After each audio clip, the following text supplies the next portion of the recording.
What's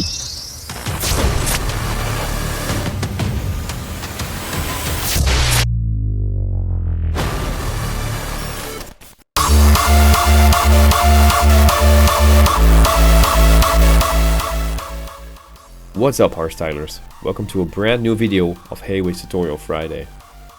In today's video we are going to create an actual climax, and I'll show you how I mix in my kicks. And you know, mixing kicks in can be a quite difficult task, but as long as you keep your workflow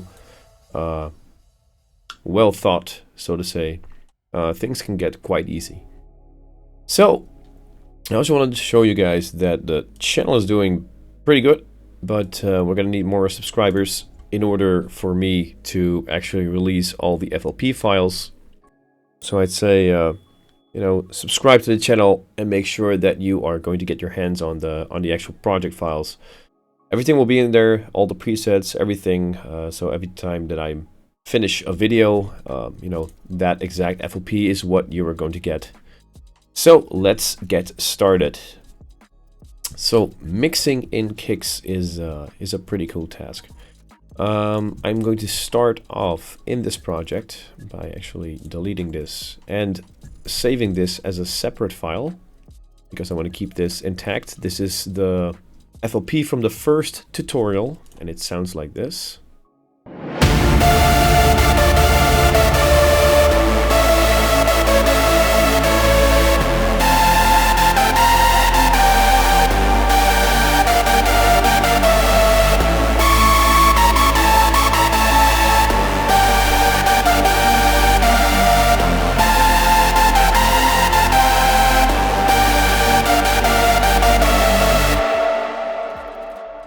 As you all probably heard this one from watching the first video.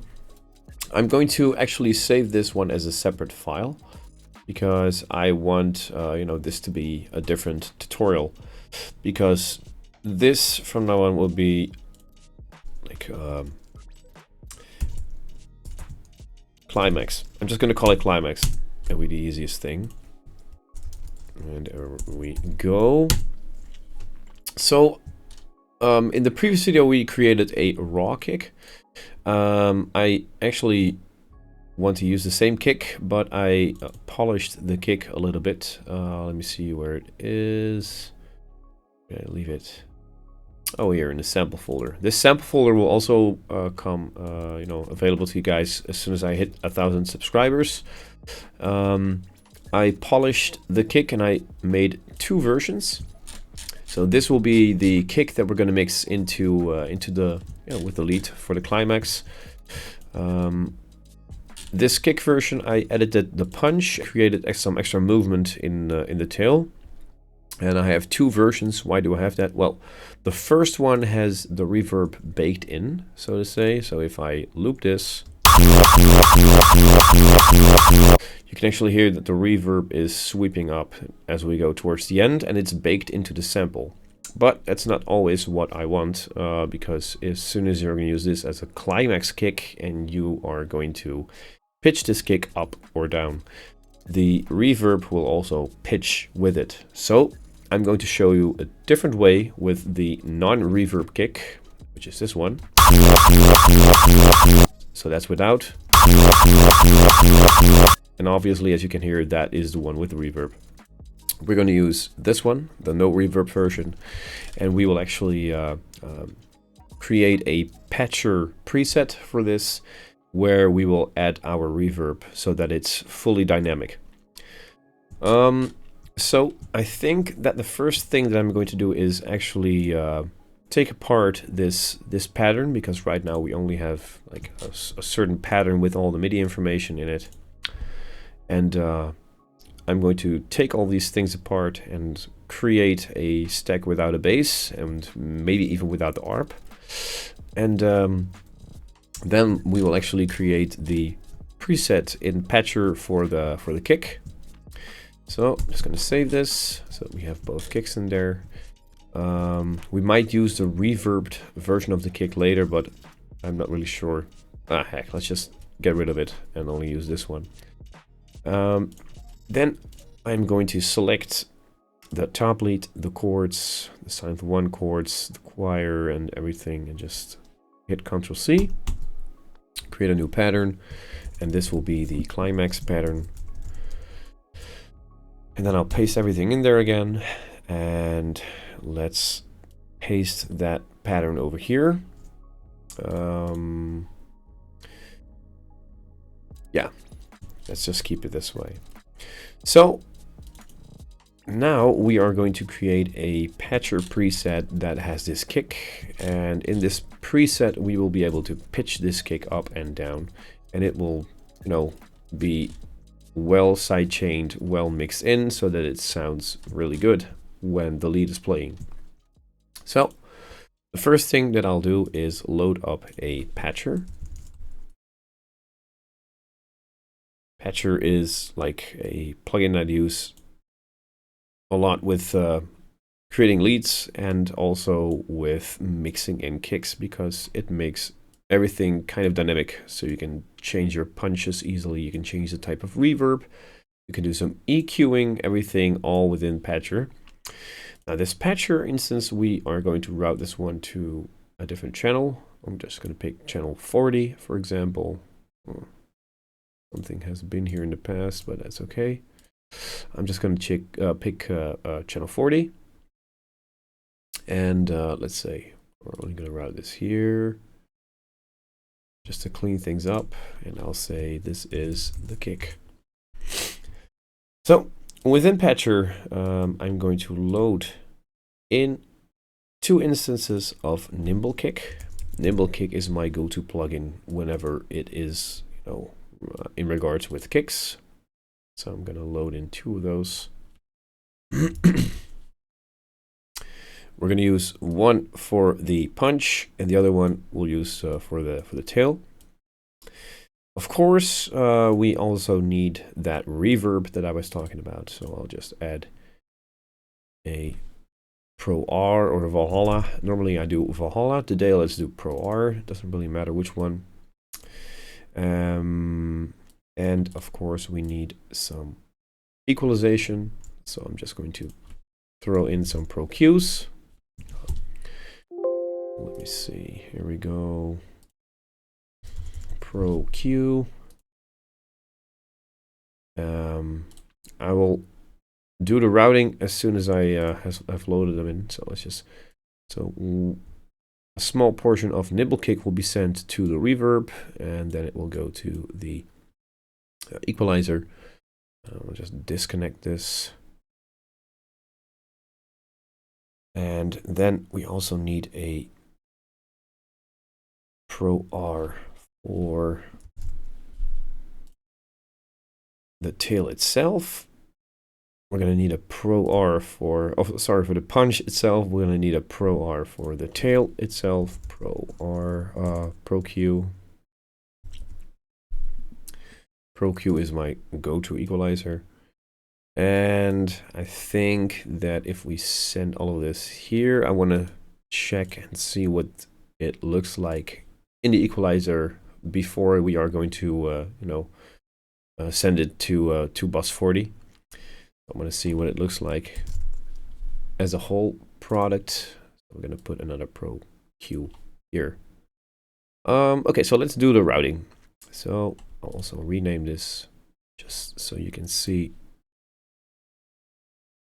if it's allowed to rename this thing.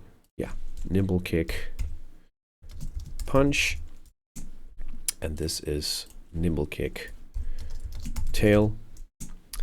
Now let's do the routing. So we also want to, of course, just have that tail there and send it like this.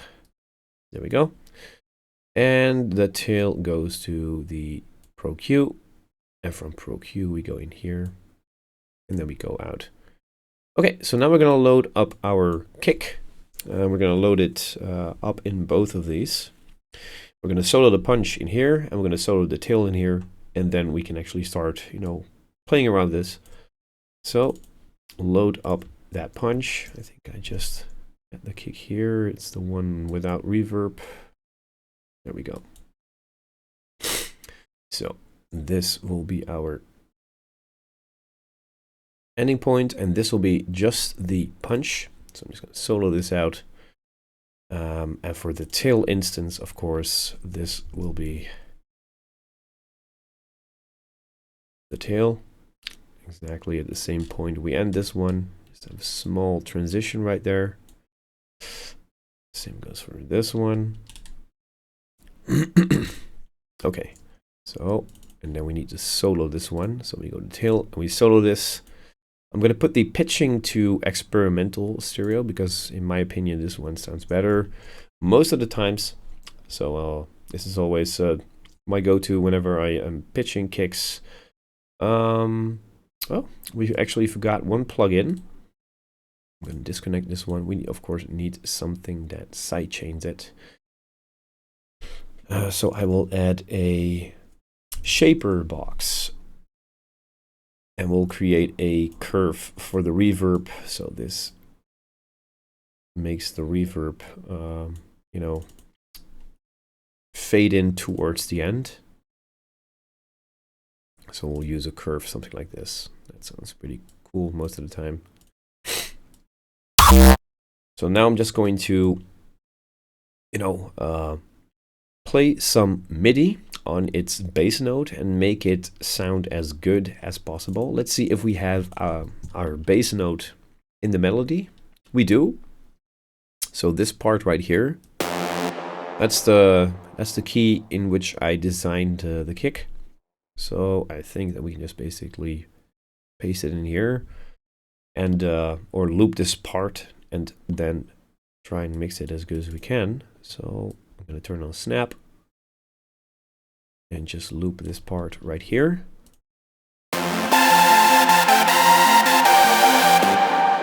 And then just add some MIDI information. This is patcher kick. And we'll just add some MIDI right here. So I go here and say, well, let's throw that in there, right? Just like this. Ooh, it's too low, of course. We need to be somewhere up here. So I'm just going to add this. We, of course, need to do some volume. Yeah. Okay, there we go. Let's see. Are we mono again? I don't hope so. Channel 40, just double checking one thing. I'm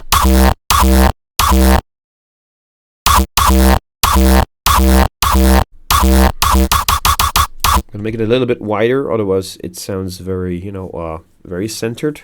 Don't look like that. So I just made it a little bit wider with the stereo widening knob down here. Okay, so back to business. Now we will actually try and mix in this kick just a little bit. You know, it's not quite mixing yet, but we need to balance it out in volume terms and such.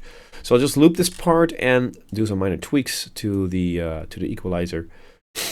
For now, I'll turn off the reverb. I'll turn it on later. Okay. So I can instantly hear that the tail needs to be a little bit softer. Okay, so I'll just turn the gain down here just a little bit.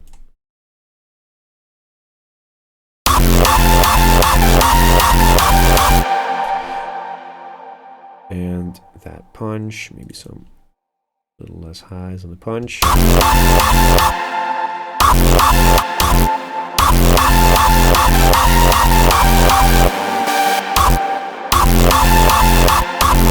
And then maybe we need to get rid of some of the high end of the tail.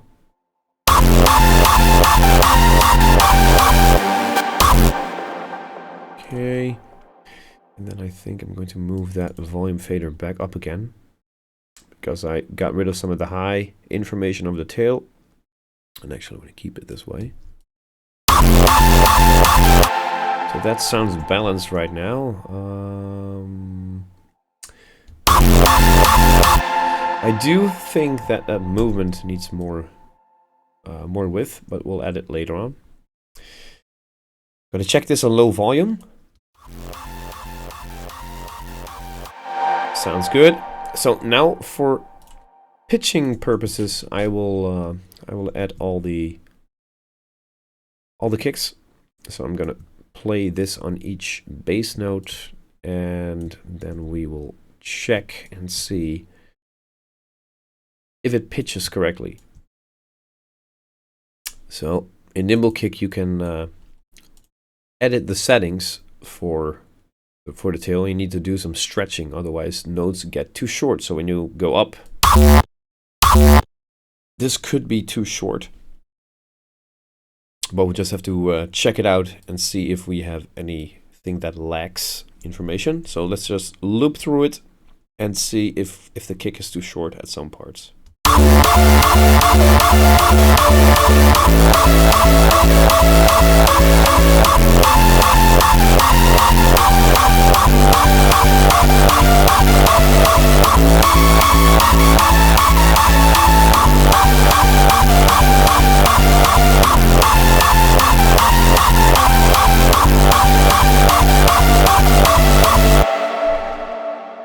Okay, I'm going to play it again. I can hear that it's a little bit too short. I also just created a small dip in the area that's the movement area, so to say. It's very prominent. It's a little bit too present in my ears, so I created a small dip over here to push it a little bit back into the background. I'm also going to get rid of the release right here. So I'm going to make it a bit longer. So I'm going to hit that stretch button until it sounds good on this high note right here. I'll just let you decide.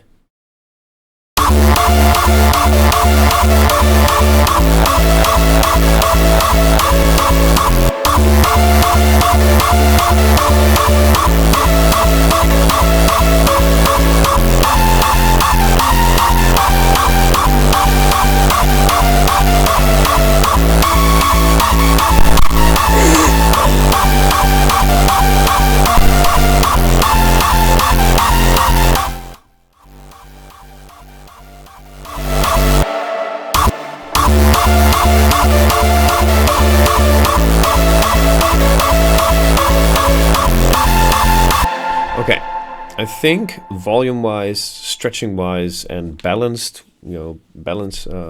everything sounds okay. Of course, it doesn't really fall into each other, so to say, and that's because there is no sidechaining yet. So that's one of the key elements as well.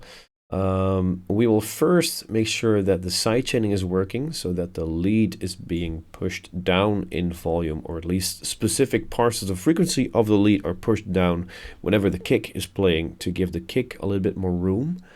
And as we have if we have fixed that, I will slowly mix in that reverb for the tail, and then we can actually start working on some interludes for the kicks, crashes, some pauses, some crazy effects in between the 4 bars, for example, stuff like that. So first, we're gonna make sure that we have the sidechaining correctly. So this kick is currently being sent to the master bus, and that's the way that it should be. But we are also going to sidechain this to the lead bus. Within the lead bus, as you can see, I only have an equalizer there. There's nothing more. So what I'll do is I will load in a plugin that's called Track Spacer.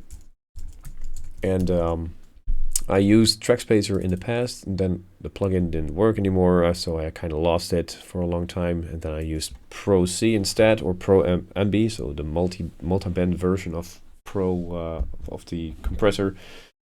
And then I restored this plugin actually again, and this one works perfect for me. It's dynamically, you don't have to do anything, so you just make sure that you have your setup correct. So make sure that the sidechain thing is set to kick, because we want to listen for the kick. And then we can just move this knob to actually sidechain the lead. So let's just take a listen and fix this.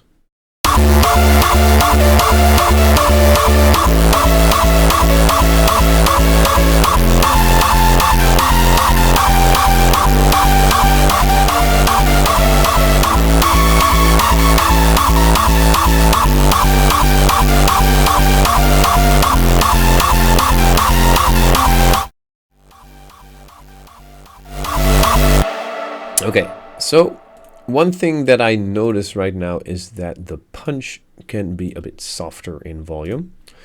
So I'm just going to go to the punch, or actually I can also do it like this, but we're going to do it from here and take a decibel away from the punch. Let's see what it sounds like.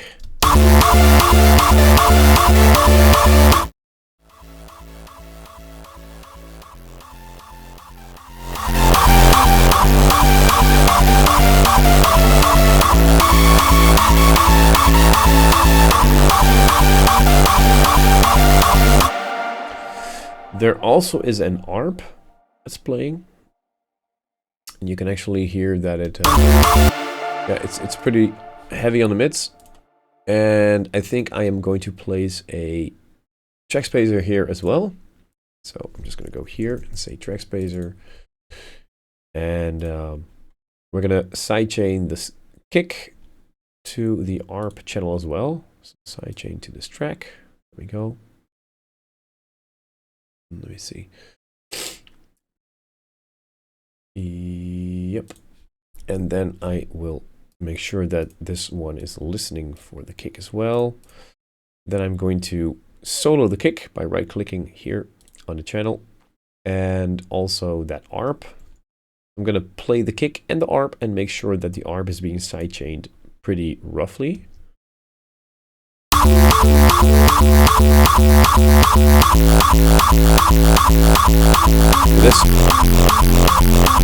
This is without, right? Let's just turn the volume down here so I can keep on talking. This is without. So you hear the kick and the ARP. Then I move this up, and you'll hear that the ARP decreases in volume. And that's what we want. We want to have like the little, it only needs to be present in the background while the kick is playing.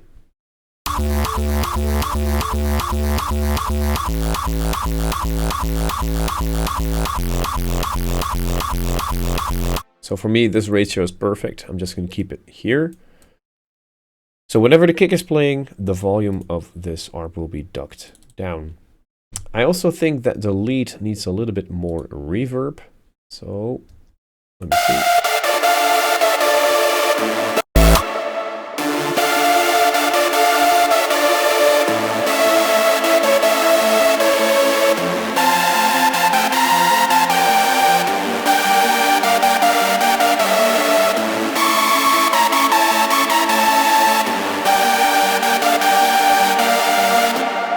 Okay, perfect. So I increased the reverb for the lead just a little bit to give it a little bit more space. So now, so far we have this. Oh, with the kick on, of course.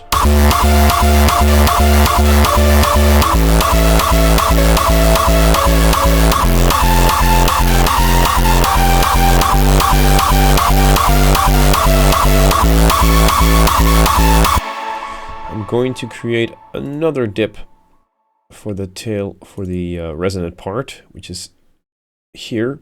Just going to move it down just a little bit, but not too much. What I will also do in here is adjust this setting here to, let me see, where was it? I need to figure out where it was.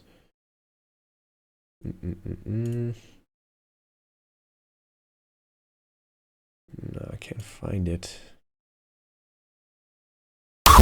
Maybe this is a setting.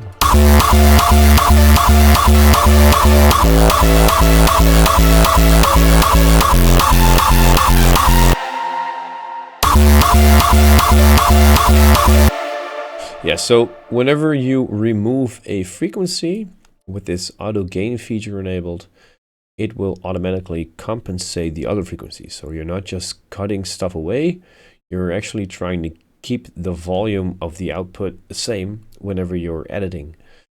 This, basically it's going to compensate for whatever frequency you were taking away. It will compensate by pushing the other frequencies up. So this is ideal for mixing to keep the volume the same everywhere. So this is the equalizer of the tail. And I wanted to remove some of the mid frequencies, but I don't want to do that by removing them. I actually want to do that by pushing them down and pushing the rest upwards. So let's do it again.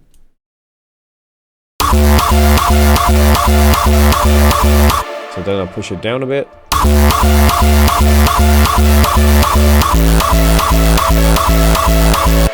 I might actually increase some of that low end, right? We have some headroom because it's at -3 decibels, I think.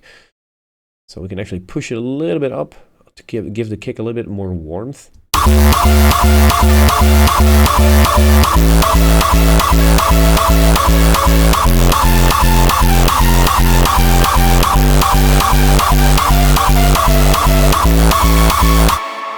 Okay, there we go.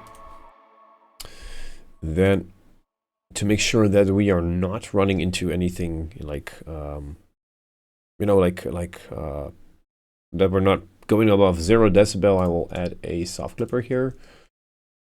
That'll be at the end of the kick chain, so as a first effect on channel 40. Add a soft clipper.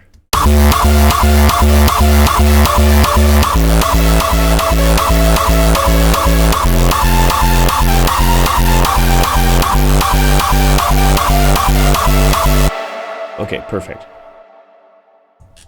So now let's actually add some crashes to this thing. What else we're gonna need? Some interludes, so some different a different rhythm for the kicks. Maybe we can add some kick rolls. Let's just see where we are gonna go. I think that I'll first start off by adding some crashes. So I'll go to samples, I'll go to my own samples. And these are the crashes that you hear in all of my tracks. That's the closed version. This is the ping pong version. Most of the times, I think that I use this one. But let's go for the ping pong. Add it right here on the first beat. And we need to do some stretching. So turn on the metronome, make sure that we only have the kick selected, and don't forget to save. As you can hear, the rhythm is a little bit different. I need to route this to its own channel as well. Let's go to channel 35, press Ctrl L, turn the volume down, and we need to do some stretching. So let's do that. I'm going to see if I can get this crash to be on this part right here, and then everything should be stretched the correct way. So I'll turn on stretching right there and turn the sample mode to Stretch Pro, and then I'll just stretch it backwards like that. And this should be okay. Perfect. So give it a little fade out, and now we can actually mix this in. Turn the metronome off again, and let's see if we can hear the crash whenever we play this. We can't right now because it's too soft. So I'm gonna crank it up here and crank it up here.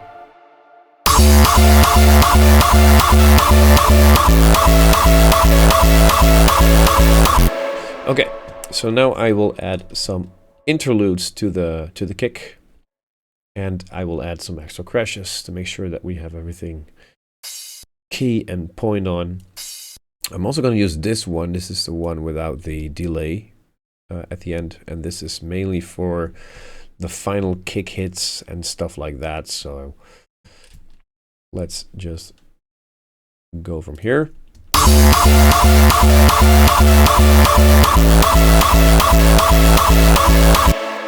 In here, I feel that the kick needs to do something that it does in all my other tracks. And it's a specific rhythm. Let's play it again.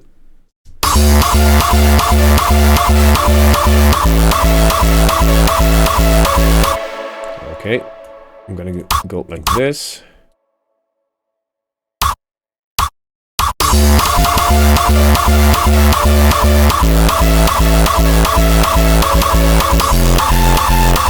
Could be this, or...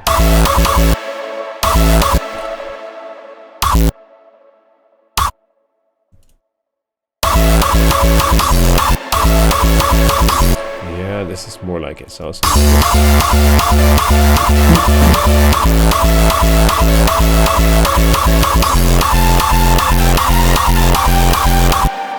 and then I always do a double jump here, like that. Or maybe even like this.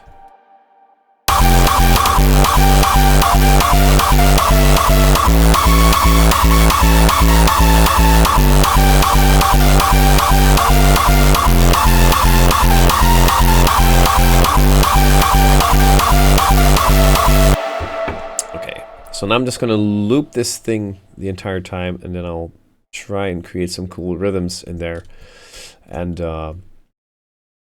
later on put the crashes everywhere. So I won't be talking the entire time as I go, but I think you'll figure out what I'm doing as we move forward, right? So just going to crank this one up as well. We need it right there.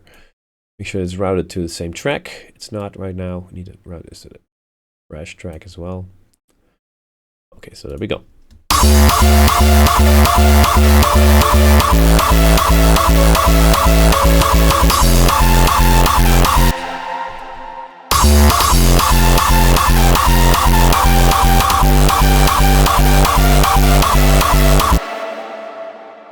Okay, so here I want to have some sort of a stretched version of this kick. So not sure yet how or what, but here the final thing, I just want to edit it. I'm also going to make sure that I am going to take away the kick MIDI from the climax pattern. So I'll just say kick. Give it its own pattern so I can actually visually see where the kicks are, so that I can also, you know, play with those kicks and with the crashes, with the positions.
So this one here needs to be longer. So what I'm going to do, I'm not going to do this in nimble kick, because for me it doesn't always work that well.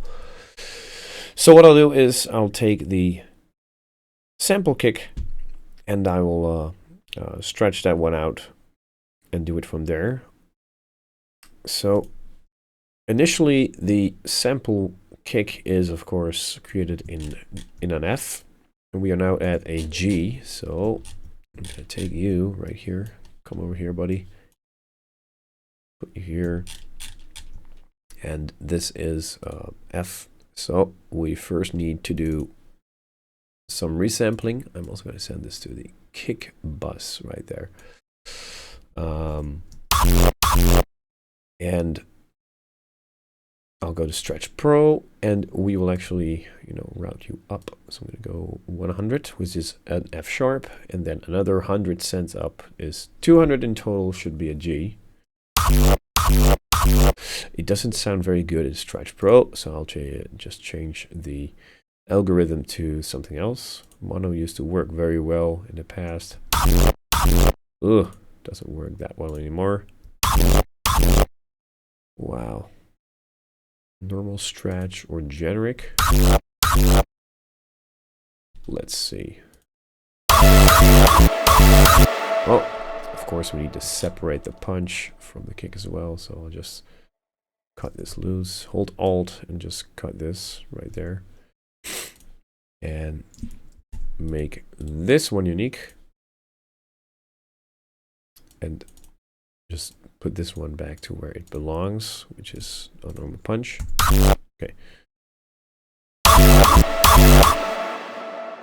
Yeah, that algorithm is not so nice. I just need to test out what sounds best.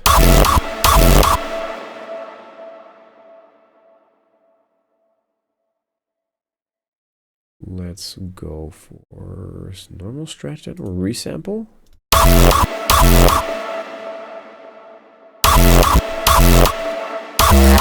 Okay. I think I'll just go with this one then. This sounds pretty okay.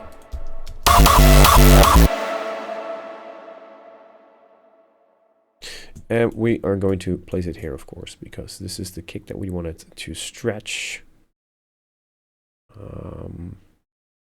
So I'll do another cut to get this out of the way. Where is my tool? Here we are. Oh, and of course this one. Let's just do it this way then. Okay, so it's gone, right? And then I'm going to pitch this one down, make it drop though.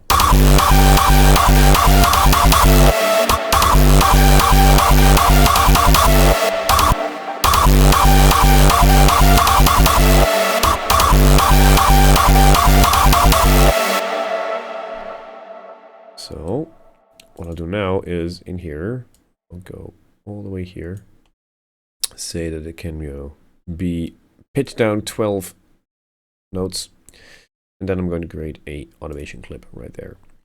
And we're just going to move this one down. As soon as we are starting over there, turn the snap to something a little bit smaller, 1/4, perfect. Paste, and now we're just going to play with this. So move it down. Let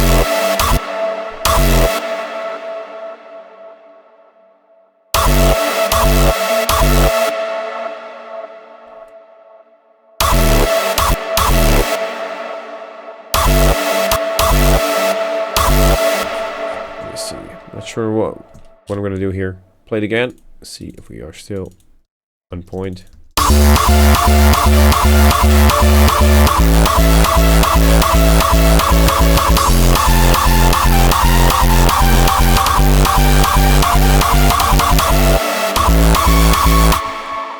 could also do like a reverb kick for this one, or I actually want to use this stretch algorithm. I do want to use this.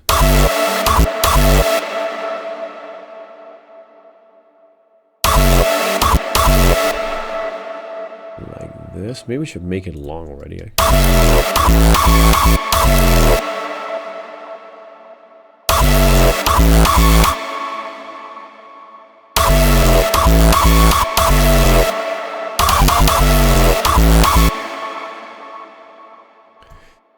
Okay. And maybe a little stutter. Oh, a little stutter on the lead bus. So perfect for this would also be a plugin called Glitch. So I'm just going to try something cool. Sometimes it works, sometimes it doesn't. But let's just test it out. So we're going to go here.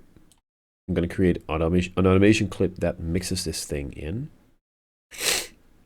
So create automation clip last tweaked. We'll turn it off. And as soon as we get here, we're going to slowly mix this in.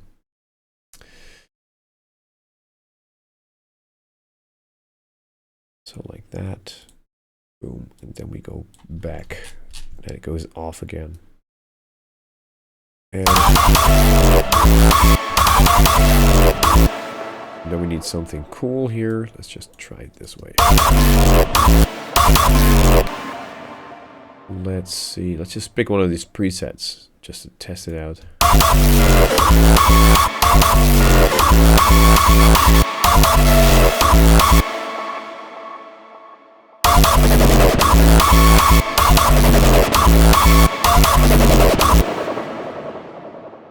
Sounds pretty cool, but there is some delay and reverb that we also want to get rid of.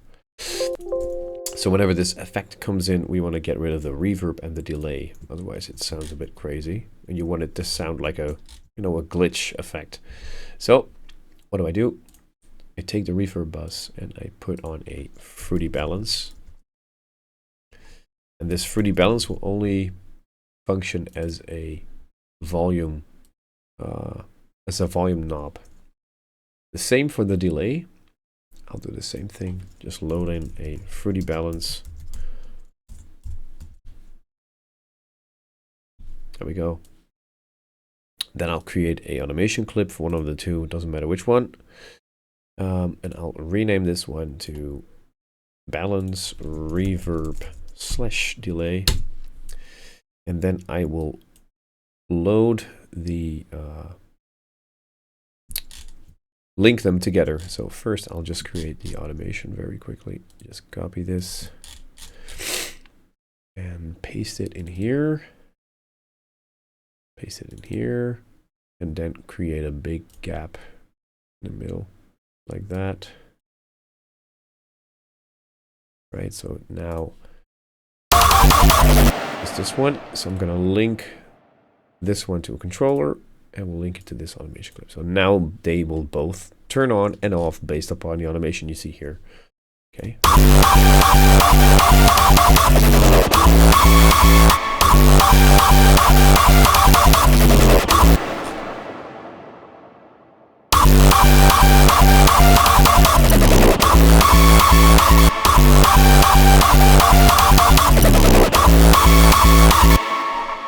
Okay, I'll quickly edit the glitch again. It needs to be a little bit different, right? So I'm just going to loop this part and play through the presets here.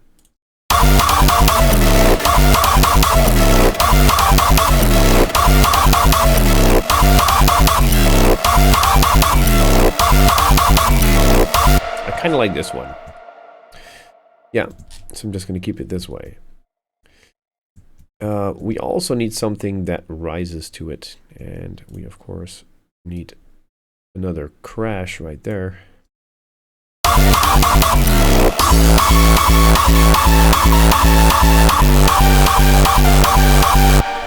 And maybe a little kick switch so we can change the punch in here and just you know, have something cool.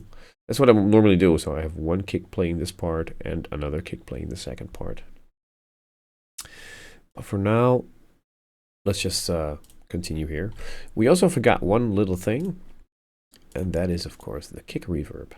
So let's play this, and I'll start mixing in the kick reverb until you can actually hear it.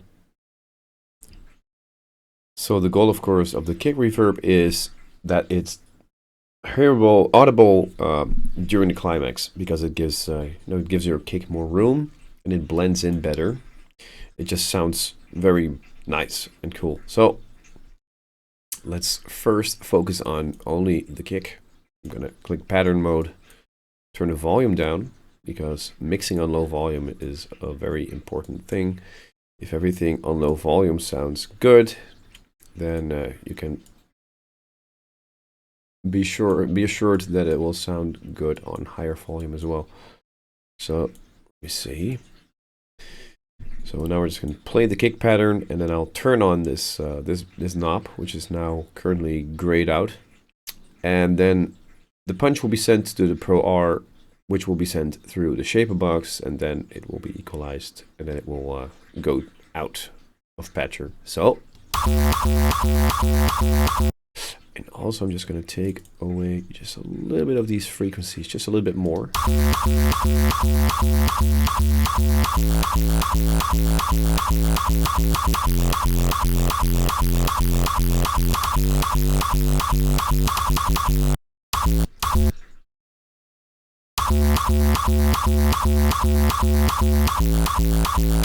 I'll keep it this way, so I'm making this a little bit dynamic.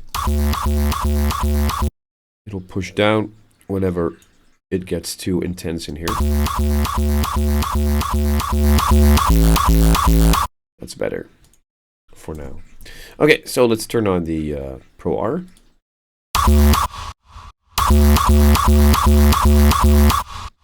So as you can hear, it's now being routed through Pro R, where I'm just going to change the settings a little bit. I think that I will make this more spacious. We're going to add some brightness to it, and the distance we're going to play with far and close.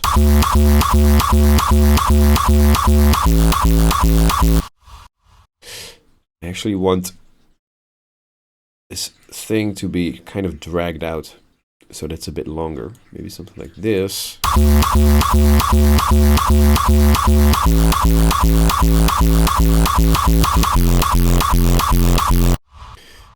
And let's play with this. Let's see.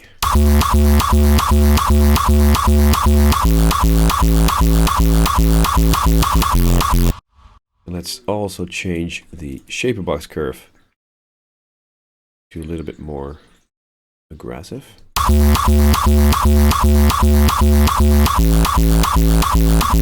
That almost sounds like triplet. We don't want that, I guess. So maybe it needs to be more like this.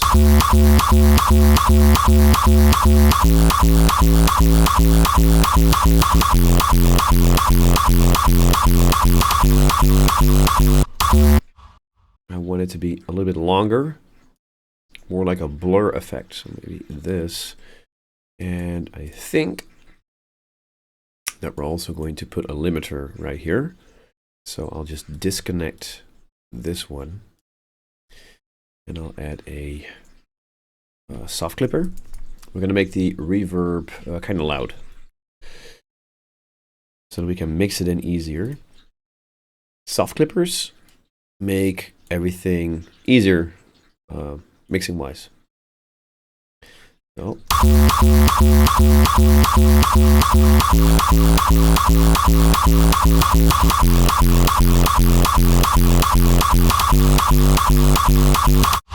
And then I'll just quickly lose some of the mix, see if we can get it a bit more dragged out over the entire length of the kick.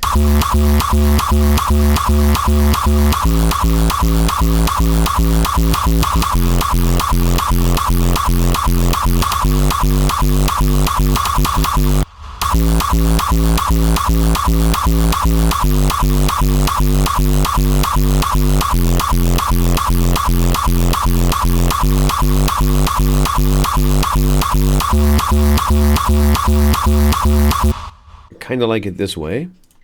And then of course we need to do some equalizing, because there's a lot of rumble in the low end of the reverb. We don't need that.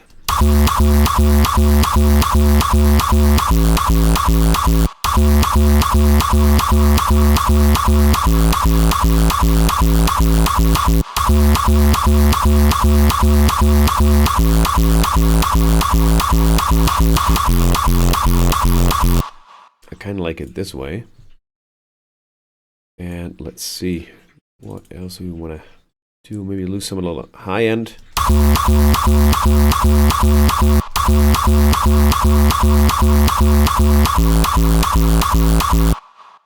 But I do think that the curve on which is being sidechained is a bit too aggressive. So I'll probably make it fade in more like this.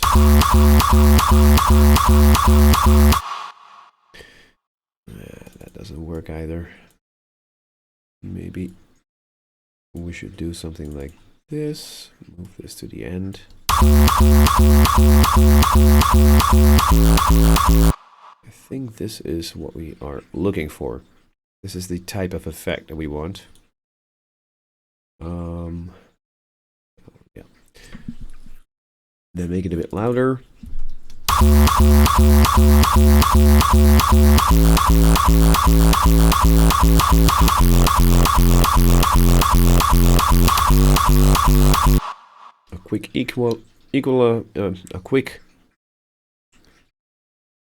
A quick equalization.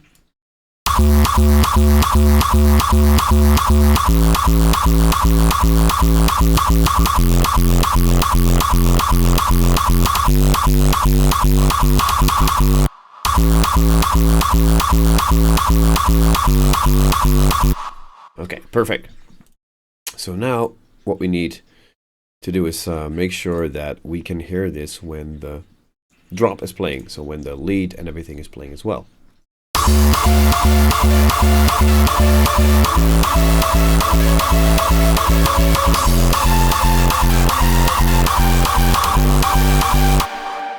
Also, I'm going to make the tail fade in just a little bit more, just like that. Let's see if we can actually...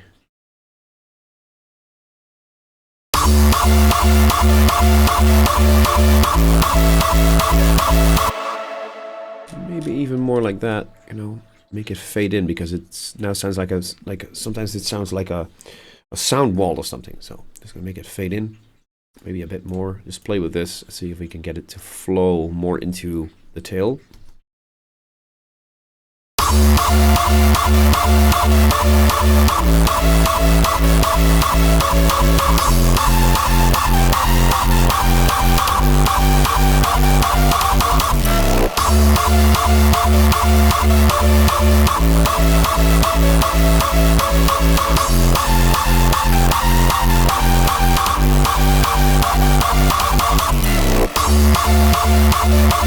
That's perfect. So right now we have the kick playing, we have the kick reverb, but as you can hear, the lead kind of gets pushed away a little bit, and that is of course due to the sidechaining that we have going on. But we're not using a lot of sidechaining, which means basically that we need to re-equalize the lead a bit to fit better with the kick. And to spice things up, in the end, we are going to go to the master bus and use Ozone 8 to give it more power. We'll also do soft clipping on the master again, so we can push things, and then it gets this, you know, grainy edge, so to say, and then it will sound a lot better again. So first things first, I will first focus on mixing the kick and the lead together a bit better.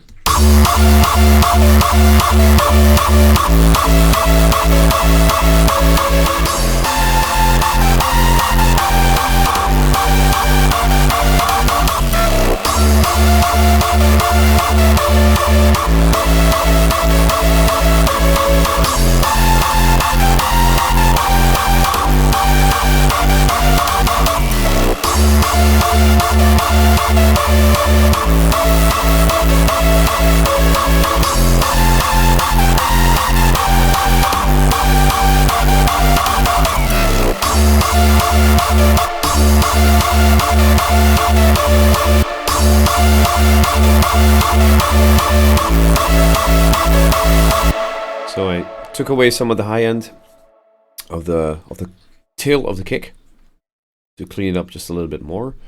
Now we are going to focus on the lead equalization. So I'm just going to focus on this part to try and get it a bit more powerful.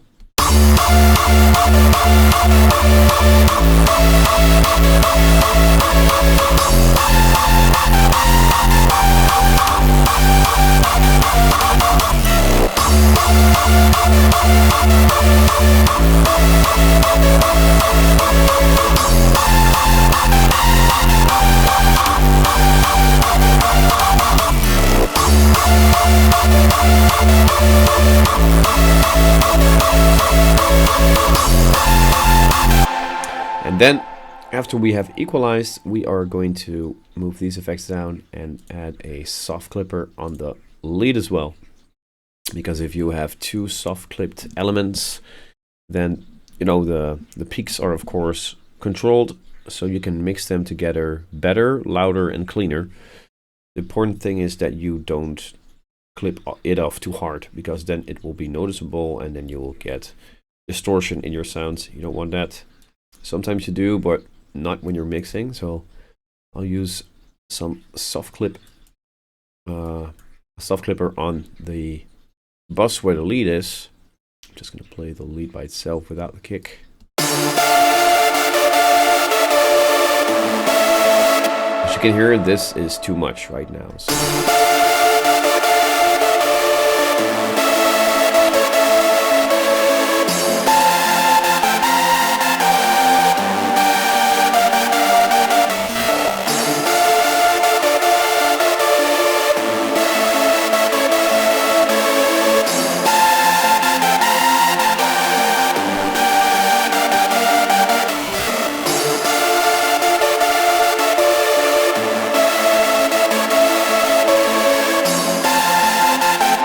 So as you can see with the soft clipper on, it is peaking at -9.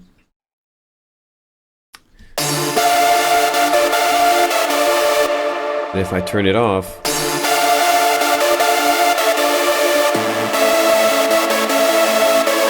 it's going everywhere. So I'm just going to turn it on here and try and get those thresholds to be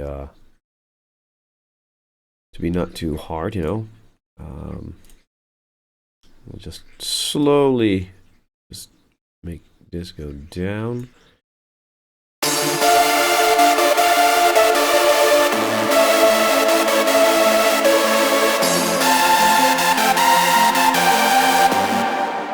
So you can hear that there is a little bit of a rumble in the low end, and that is, yeah, that's happening because of the soft clipper, because it's clipping everything together. You get some sort of distortion.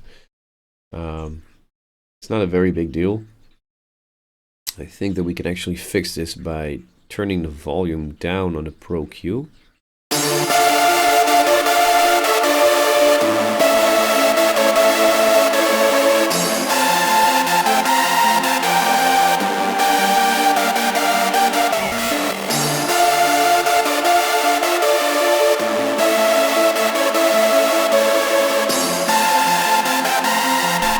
That's perfect. So we're still peaking at -9, but I gave it a little bit more headroom, so not not every information gets lost and distorted. So now it sounds pretty nice. Now we're going to turn on the kick again, and then we'll mix these together.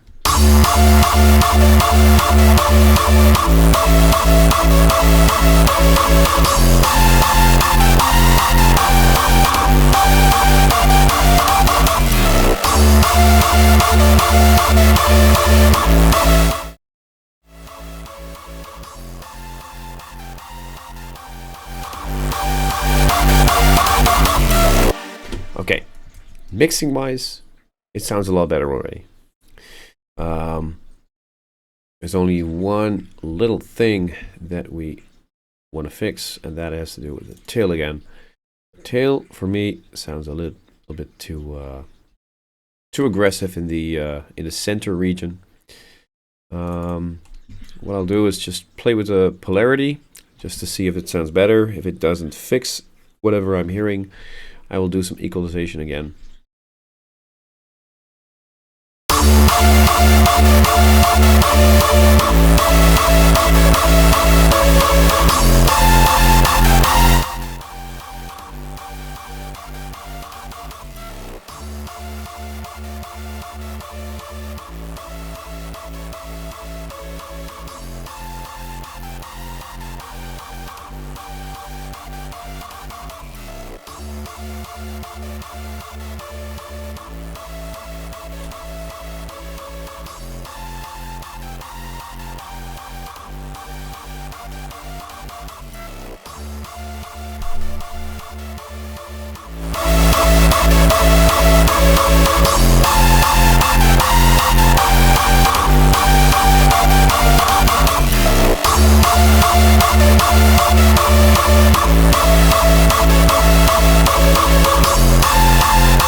So, as you can see, I added some stuff here and there.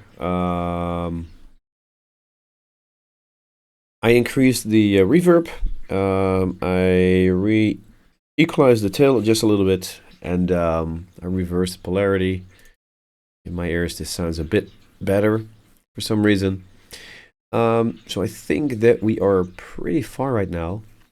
Let me see, what else can we fix for this climax? Let's just take a quick listen.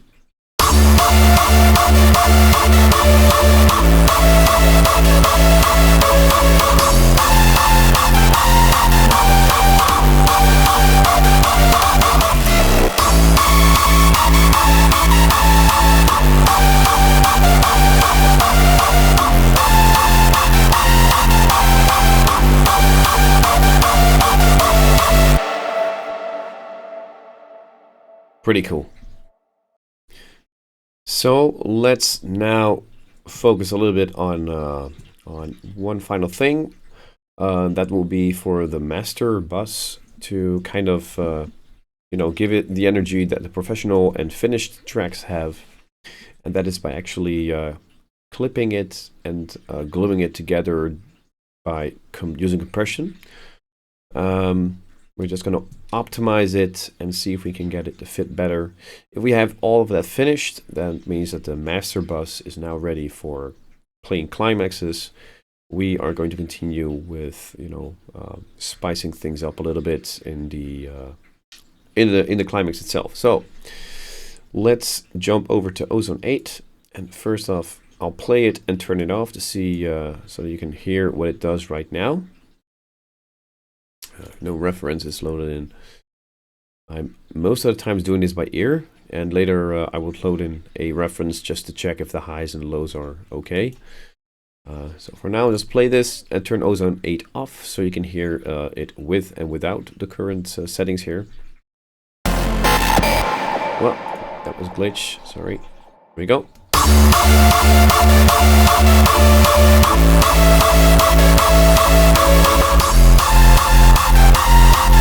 So now Ozone is turned off.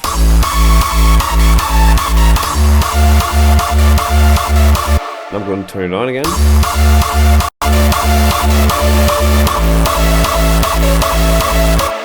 So I can hear by just playing this Ozone with Ozone that I have currently, without the Ozone turned on, mixed in a little bit too much of the low end, so the low end gets compressed too much.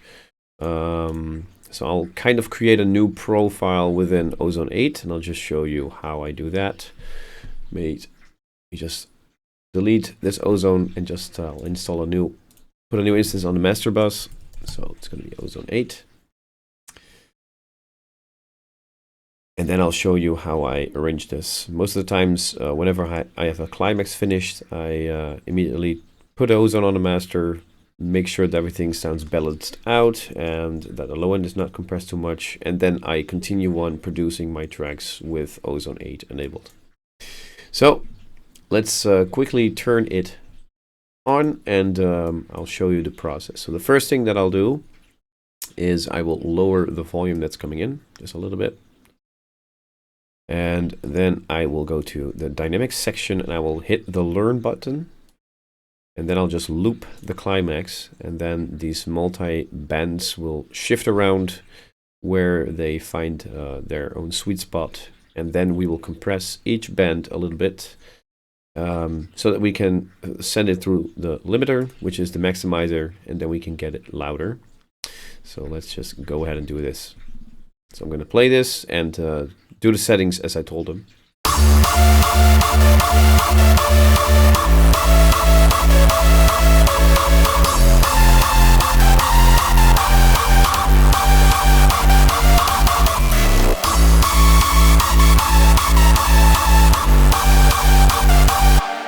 So the first thing that I'll do is probably check out if the low end is not too much compressed. By moving this up and down, you can decide how much compression there is going on. I moved it up just a little bit to give it a bit more warmth. So now I'll go for the mid bus, for the mid section. Check it out here.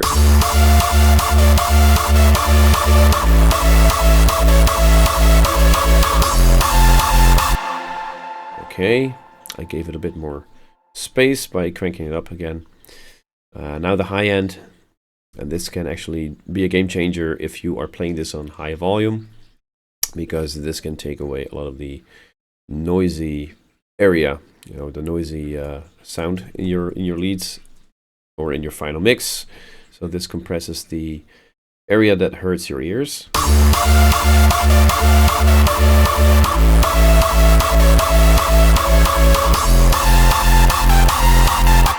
The trick, of course, is to do it not too much. Otherwise, you know, it will sound like an MP3, like a very low quality MP3.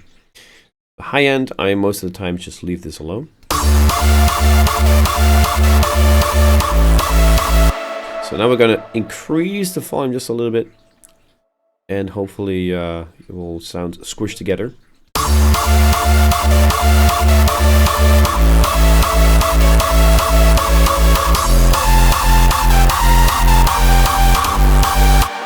Okay, then we have the first equalizer. I'm going to give it a little bit more high end.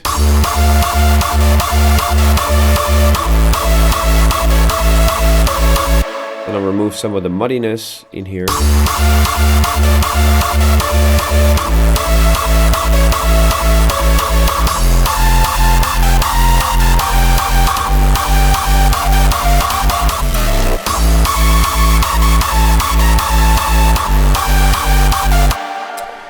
And then we will actually, start limiting this thing. I'm gonna go to IRC mode 4, and then I'll turn on True Peak. We're gonna play it, and we're gonna see if we can get this button down here, and then it will, it will actually limit the entire thing.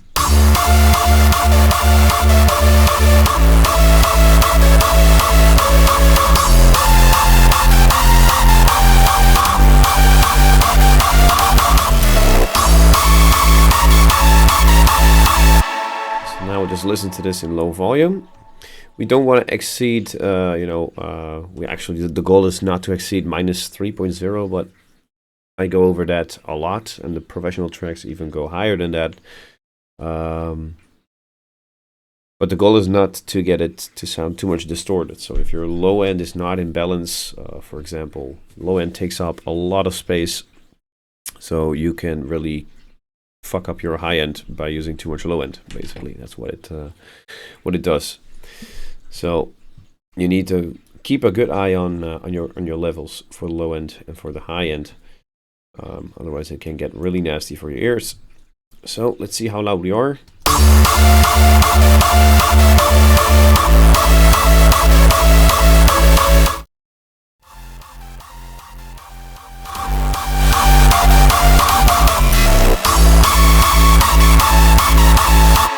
I think that we are pretty stable again. So we have mixed in our kick. We added the the punch reverb. We fixed a little bit of the tail because it was too sharp in my ears. So now let's try and figure out some cool ways to actually make this drop a little bit more interesting. I'm not really used to creating a drop just out of the blue, so normally I have some arrangement already finished, like a build up and stuff like that. So for me it's a little bit, I need to get used to this a little bit. But hey, I think we'll manage. So let's just play through this thing again and see where we get.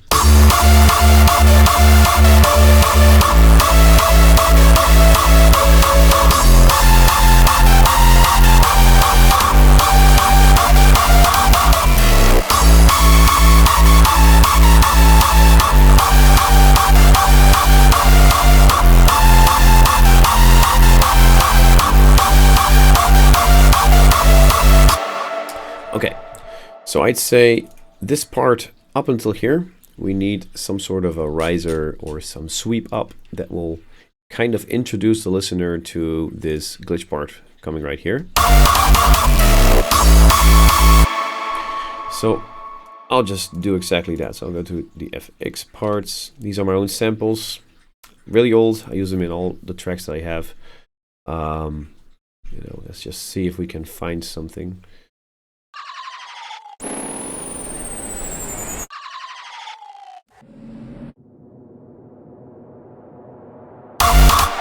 Yeah, I'd use something like this. So we'll just use this one. For the sake of the tutorial, I'll just use this one, put it here, give it its own channel by clicking the track button here. Turn the volume down, equalize it. For now I'll use a standard equalizer from FL. Let's see, cut the low end of this thing. There we go. A sharper edge, and maybe get rid of some of the highs. And of course, we're going to cut it and make it fade in. So we'll make it a bit shorter by actually going here. I'm cutting it from here. There we go. And then I'll make it fade in just like that. See if we can hear it.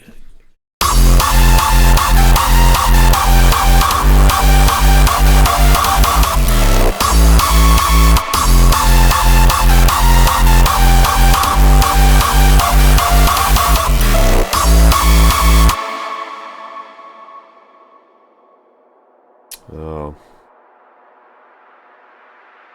It's not really a very nice sweep. Get rid of this. It's not really a nice sweep. Let's use a different one. I actually want to have something.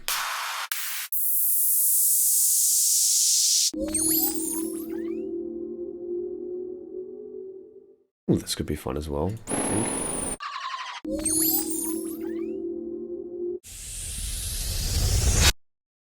This is better. Yeah, this is kind of what we need. So, short sweep. Here we go. And we'll just paste you into the sweep channel that was created earlier, this one. Okay, play it again.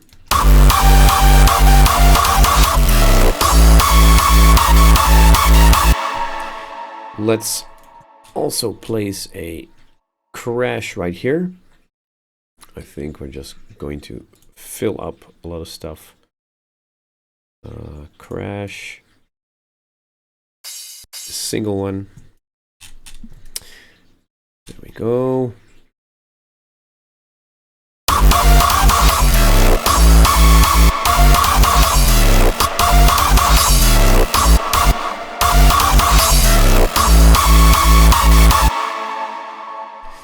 We could also do like a little bit longer of a glitch here and then make that kick come in a very weird way. Let's just try this out. Just trying to make this climax a bit more interesting.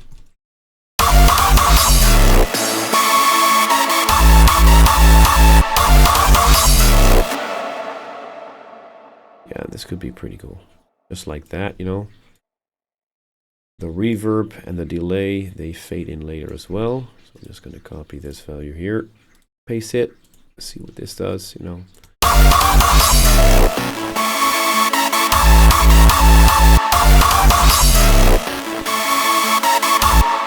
Okay, I'm just going to add another channel here.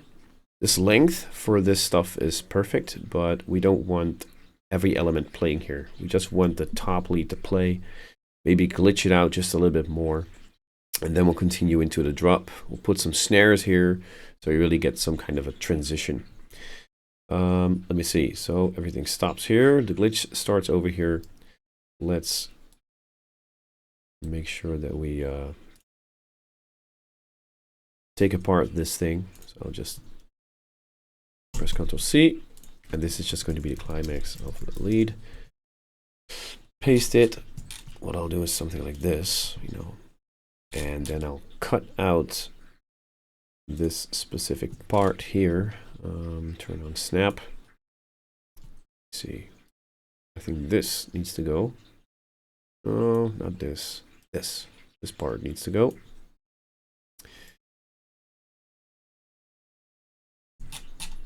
Just like that.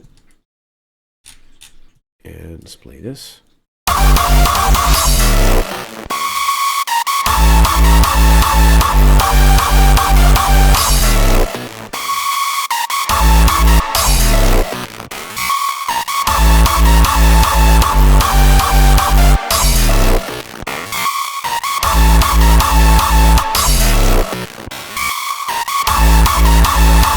Yeah, there you go. So it would also be cool if you could hear like a reverb back into the lead. It's called a backverb. It's what I use a lot in my tracks. The same thing for the reverb of the kick. I think we're just gonna, you know, make it come back in there. So let's first record the reverb for the kick. Should be quite easy. That's the power of Patcher as well.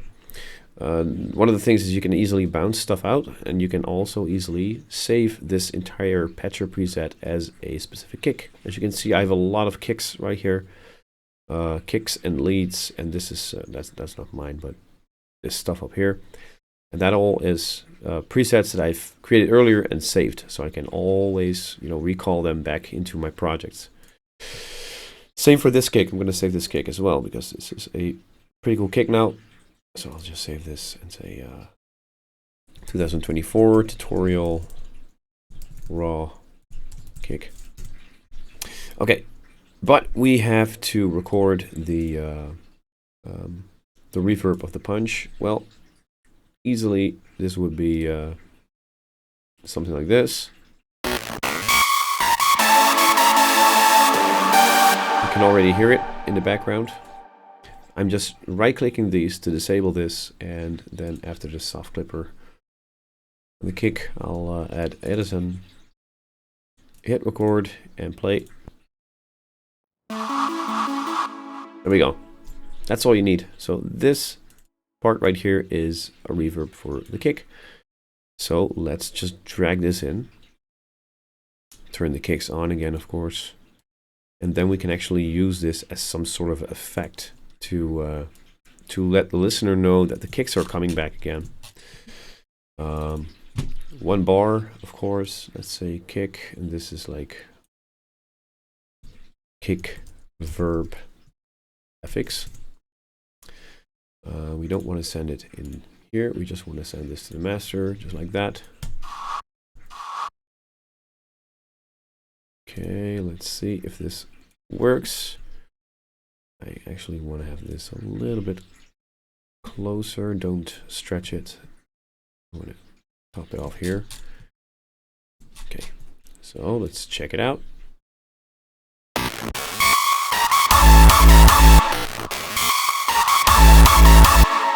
So right now the kick comes back in, you know, just like that.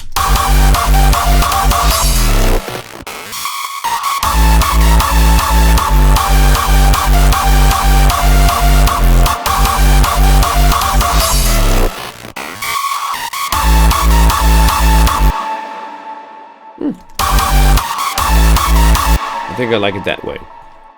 We're gonna do the same thing for the lead. I think in this part,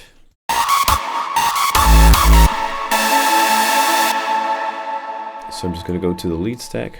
Yeah, okay. I'm gonna go to the lead stack and just record this part that's coming here. So after the soft clipper, I'll add a Edison. No, not true. I'm going to record this, of course, of the reverb bus because we're going to need that part. So I'm going to go to the reverb bus and then add a Edison. Record it. Play this note. I hold Alt on the keyboard and then right click in the piano roll, and then it will play this thing right here. Oh, the reverb is of course disabled here. We need to move here and then do it again. Funny me.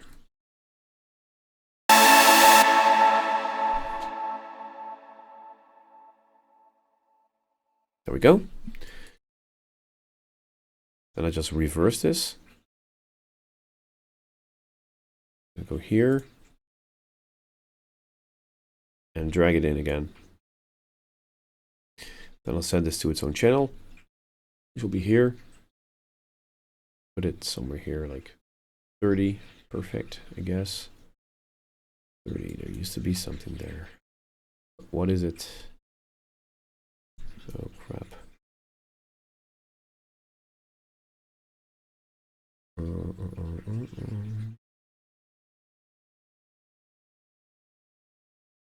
I moved something, but I'm not sure what it was.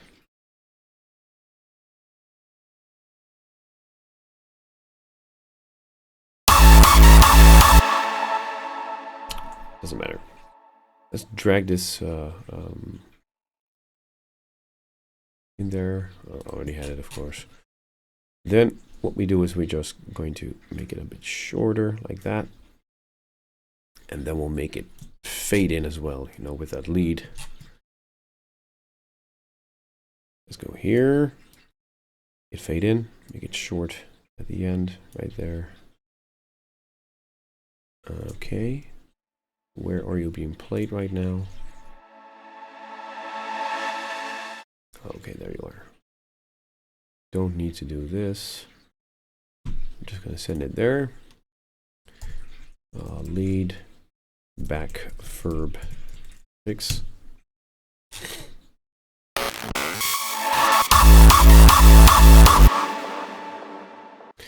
And then we'll put a tremolo on this.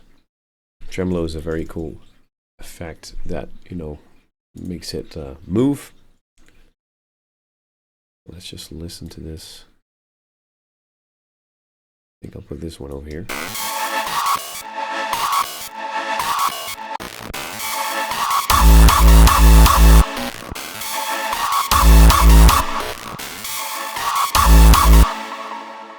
And the depth goes up. I'm going to make it pan.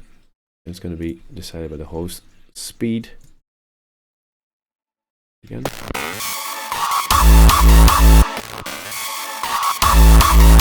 So it's a little bit ear candy-ish, but it really adds up to the entire thing.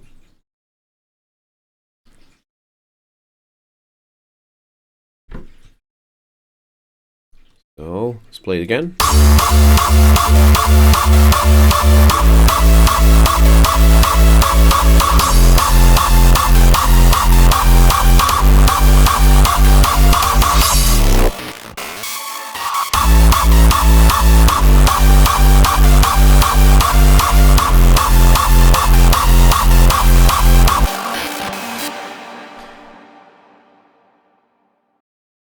So I just wanted to check a few settings. That's why I paused the recording, because you know, the lead suddenly started sounding way softer than it used to, and it's because it's currently sidechaining to itself. So I found out that in Trackspacer, when I was moving around some of the instruments, the sidechaining was broken. So I'm going to reset this to the correct setting.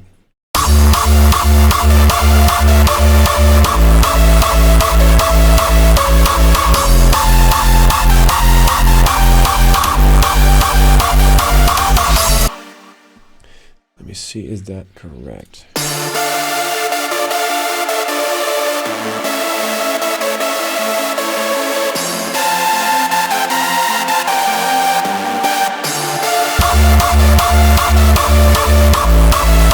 Yeah.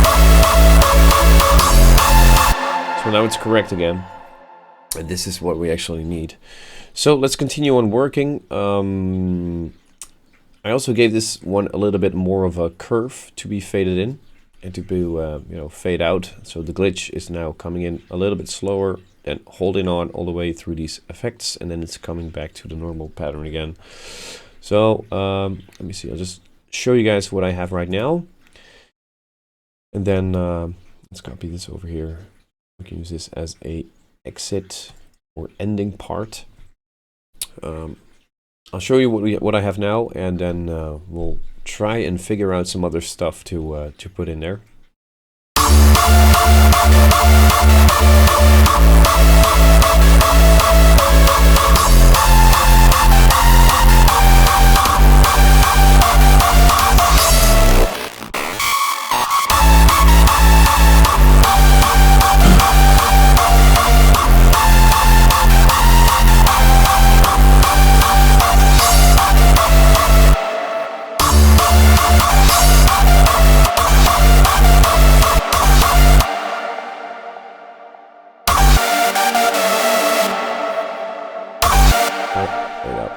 Also, the lead is playing 2 times, which is not very cool, of course. Also, one of the flaws that I didn't see. Oh, just do it like that.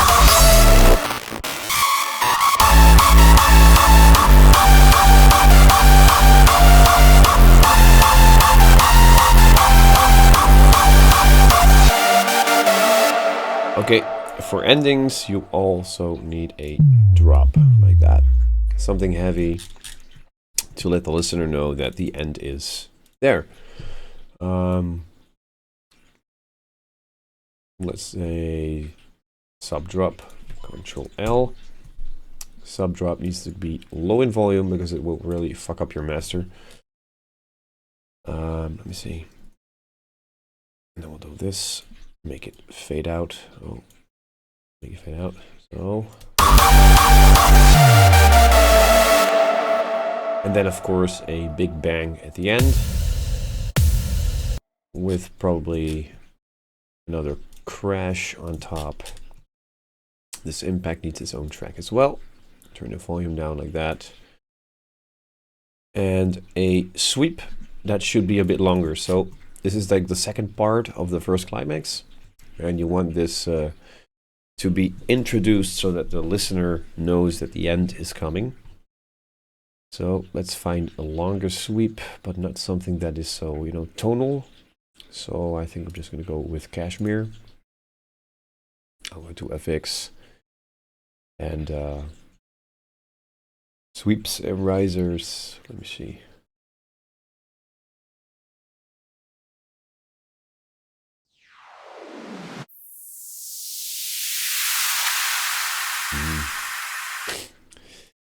Sweeps up.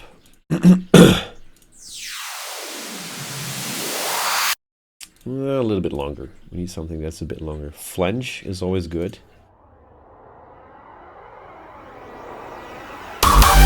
Yeah, let's throw in the flange. It's easy, it's effective. Why the hell not? So I'll send this to its own bus somewhere. Make sure that we have this thing enabled. And I'll probably make it start elsewhere. Somewhere here, like that.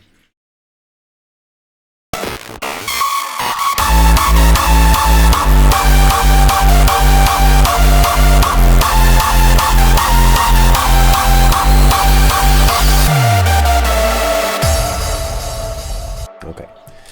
So, what are we still missing? Well, for this ending part, I'm going to take this one away.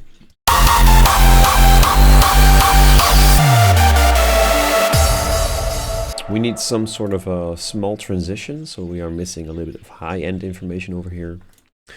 Also, at the beginning of the video I said I might take this one apart so that we have all layers separately. And that's actually exactly what I'm going to do. So I'm going to insert a few extra tracks in here. And I will tear this one apart so we can actually see all the layers. And let's just do that right away. I'm not sure if this is possible. You used to be able to do something like this. And just take it apart, but not sure if that still works.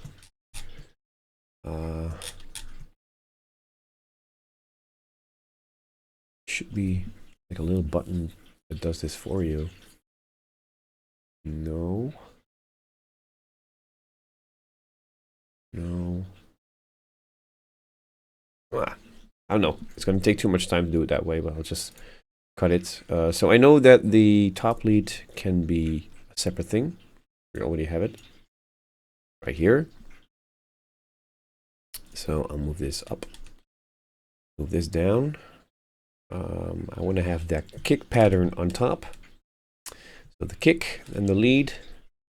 Then I need the chords. I'm just going to select these. Hit Ctrl X. Create a new pattern. Say climax chords. Paste it. Paste it underneath the lead. What else do we have? Oh. We have the choir and the pads. I think these can just go together. So I cut these. Choir / pads. We might even need a little bit of sidechaining on the choir and on the pads as well. But I'm not really sure about that. We are going to have to figure that out and see if it sounds better. So there we go. And then what have we left? The ARP and the top lead. And this one is already in here because that's the climax lead, so we can delete this. So this is the final MIDI information left in this pattern. So I'll just rename this one. to ARP. Rename and recolor Climax ARP. There we go. So now that we have everything separate, we can now easier do our final tweaking here. I should have actually done this from the start, so I wasted a little bit of time there, but it's okay.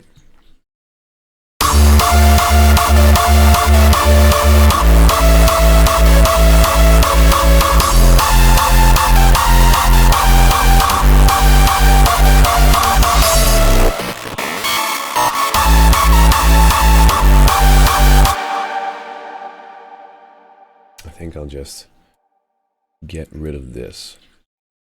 Right, I'll just delete this.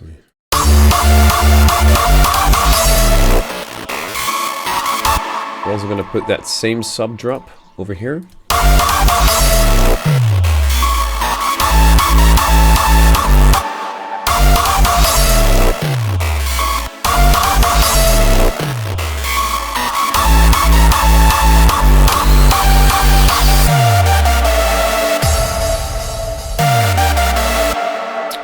I'm actually going to push this down.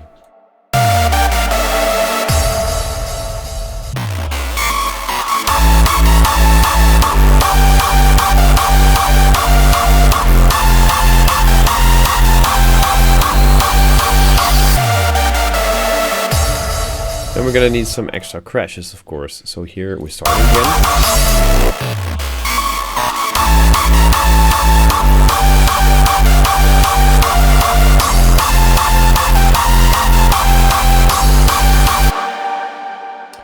Okay, so here we're going to make those crashes also build intensity to get to the end. And let me see. Will we do that? Oh, something like this, I guess. This, and then I'll move over to the short crashes. Where is the short crash? Is this the short one? Yeah. I'll do it like this, paste it here, and there we go.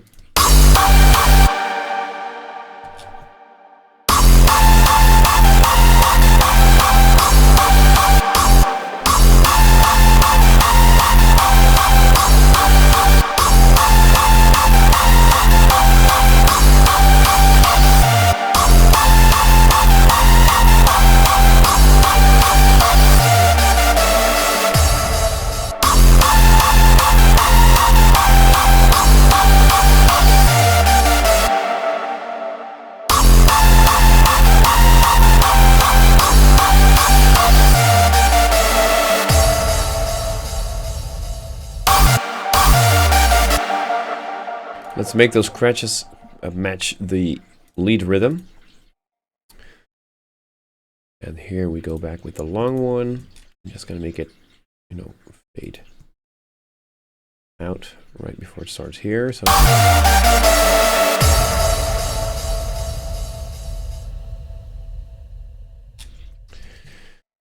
let me see what we have now.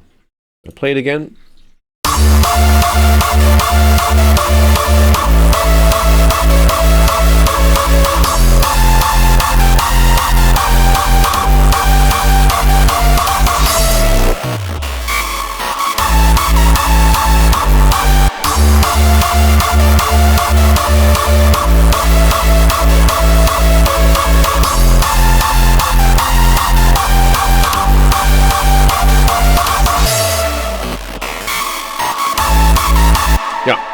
I also got rid of this kick. I don't like it here. I'm just gonna leave the sub drop here. The sub drop comes in here, and I kind of, you know, like it the way it is now. So.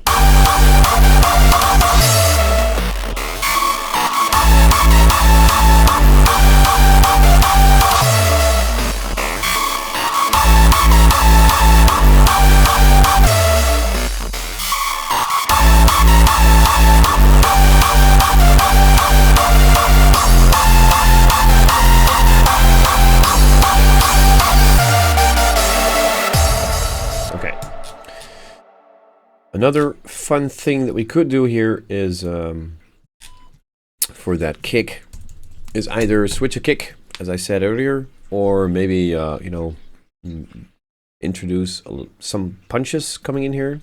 I just need to try it out and see if it works. So what I'll do is just take this pattern, only take the punch part and throw in a few. Let's save that.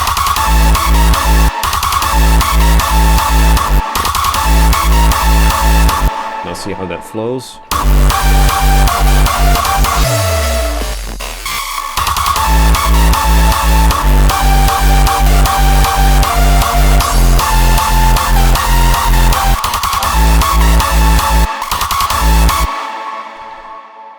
You know, this is pretty cool with the reverb going on in the background. You know.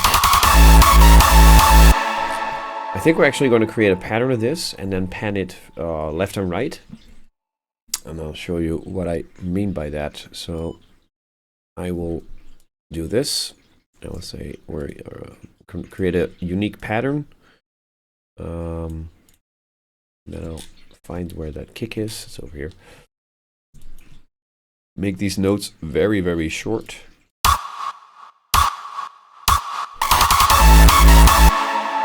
And then I'll go to channel panning because Nimble Kick unfortunately does not support normal panning or note panning. So then we'll just pan this from right to left to a little bit more to the center right and a little bit more to the center left. And then after that we go straight into the middle again. So let's see if this works. Ooh. And then we need to make sure in here that we are back in the center again. So where are we currently? I think, yeah, there we go. So we need to make sure that we are going back into the center. Turn the snap up a little bit different, 1.5 step, and then I should be able to adjust it here. Make sure that it's back in the center. Oh man. Yeah, now it's centered. Okay, so this should be the fix.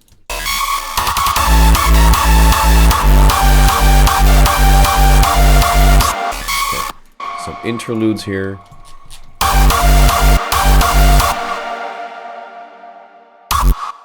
Whoop. There we go.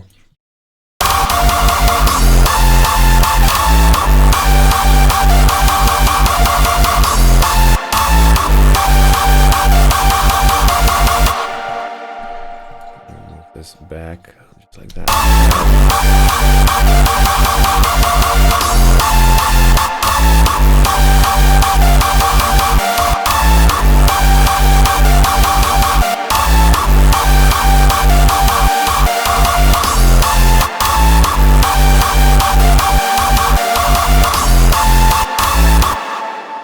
I'm just trying out some stuff right now to see if we can create some sort of a cool kick or whatever.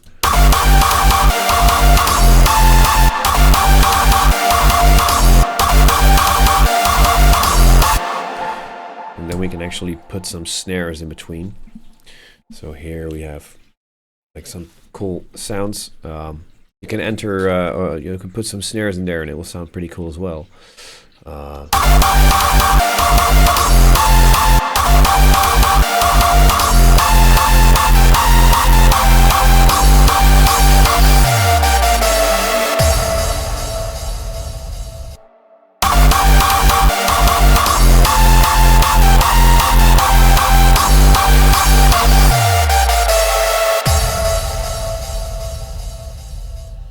Let's see, play it again from the beginning.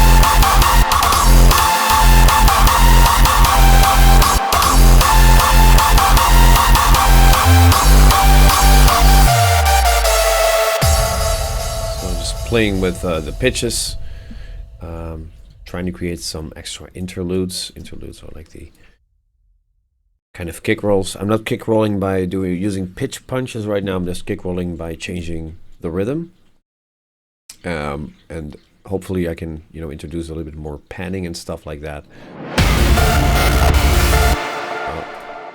That was the pattern that was going to loop over again.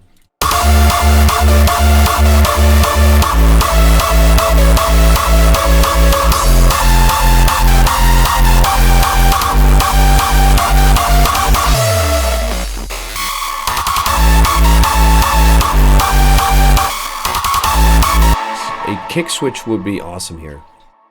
We could try to make a cool kick switch, but I haven't created any other punches for this tutorial, but we can test one out. The way that I do kick switches is not always, changing up the entire kick. What I do mostly is just copy the patcher preset that we created and change the punch of the kick. That's one of the only things that I actually do for this, and then maybe give the tail a bit more distortion or EQ it a little bit different so that it sounds like a new kick. What would be cool here is create a new pattern, make unique, and then we'll make the MIDI go from this one to this one. And then I'll change the punch. I do have to try and keep it at the information from the tutorial, so I'm not going to use my own punches for this one. So let me see if we can reuse the punch of the kick that we created earlier.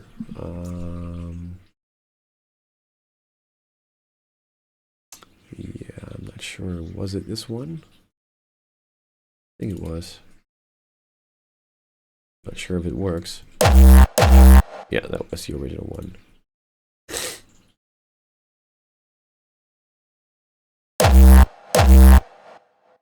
Yeah, it's not really gonna work because this is, of course, a euphoric punch. But hey, let's try it. See what it does.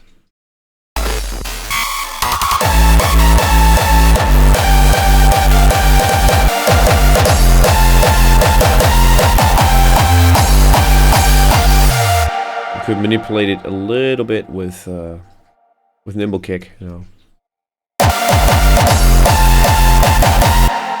Maybe we could distort it, like a lot, punch distortion, and just see if we can create something cool.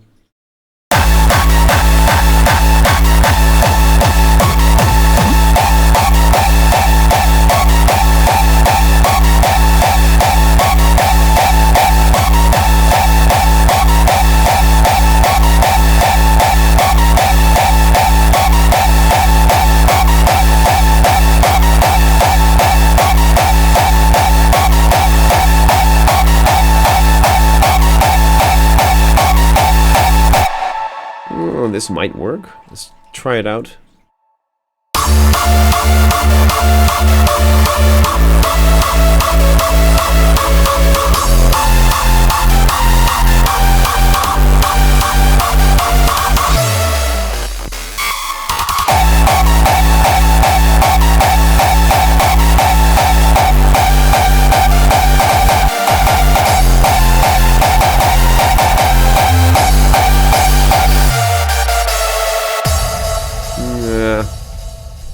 Doesn't really work for me.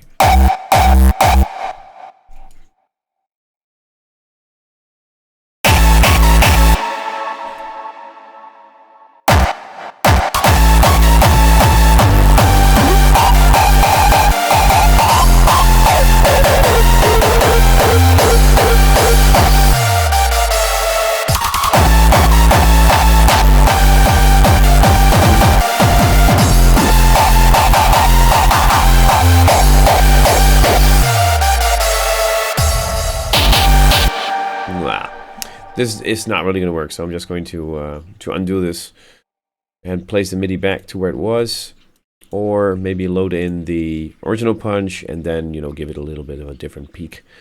I'll just do that. So I'm going to load in the kick that was originally within the tutorial already. Let me see where it is. It's a raw kick. No, it's not. It's in here. Right, this one. So, and now we can play with the speak to at least try and create something different. So, here we go again.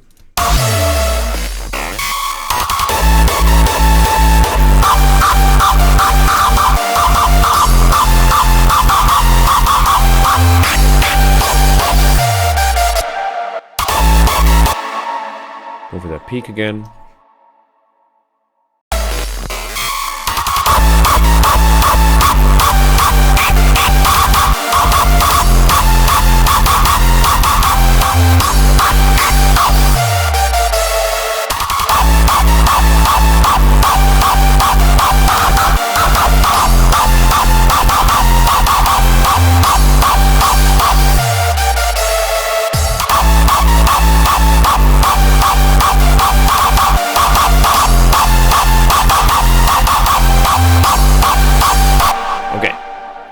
Some sort of a kick switch right now. So let's also increase the distortion on the tail a bit. Let me see, some distortion on the tail, and then it sounds like you have a different kick, right? A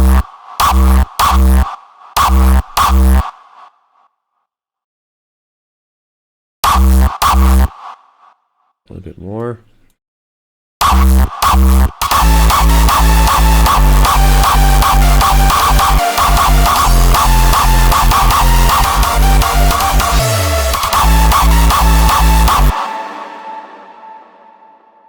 The volume a bit softer, the punch, of course.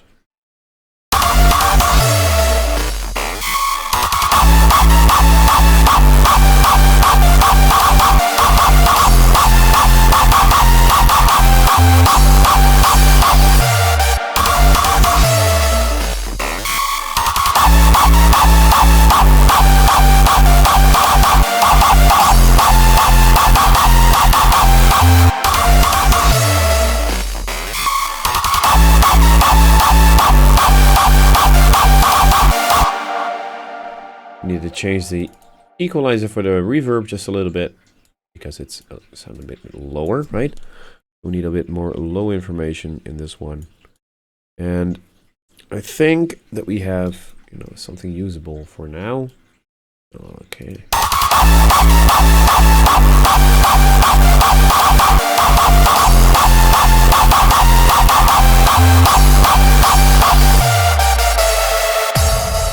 Yeah. So this, of course, from now on, after it's being mixed, it's an entirely, you know, creative process, and you can go on hours and hours with this stuff, trying stuff out, trying to make things sound cool or interesting. But hey, it in big lines, this is actually what we got into. So you've learned how to mix in, or how at least I mix in my kicks, and you. I hope you guys see the, you know, usefulness of Patcher. You can save these kicks, and you have kicks for other projects you can easily throw in there and just load in.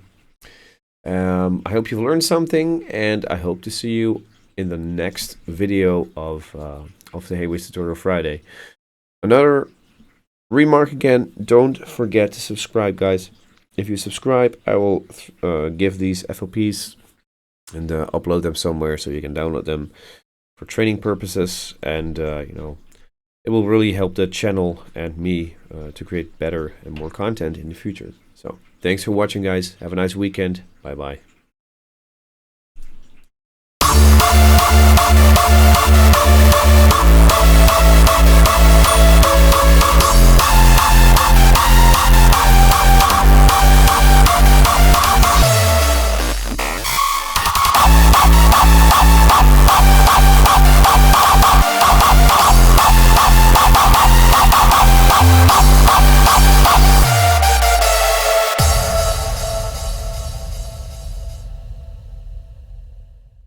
You